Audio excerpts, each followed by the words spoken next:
இது பயிற்சிக்கான காணொளி மட்டுமே. நான் செபியில் பதிவு செய்த பங்கு ஆலோசகர் அல்ல. வணக்கம். நிப்டி வியாழக்கிழமை அன்று என்ன நடக்கலாம்?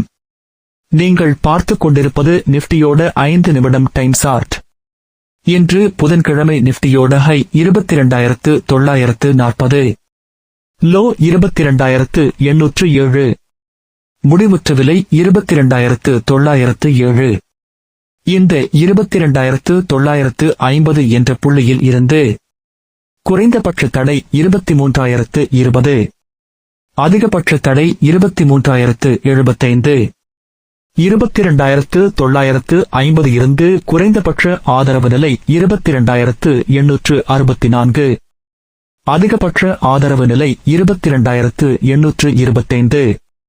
சந்தை ஆரம்ப புள்ளியில் இருந்து வர்த்தகத்தை சிறப்பாக செய்து கொள்ளுங்கள். லைவ் மார்க்கெட் அப்டேட் தெரிந்து கொள்ள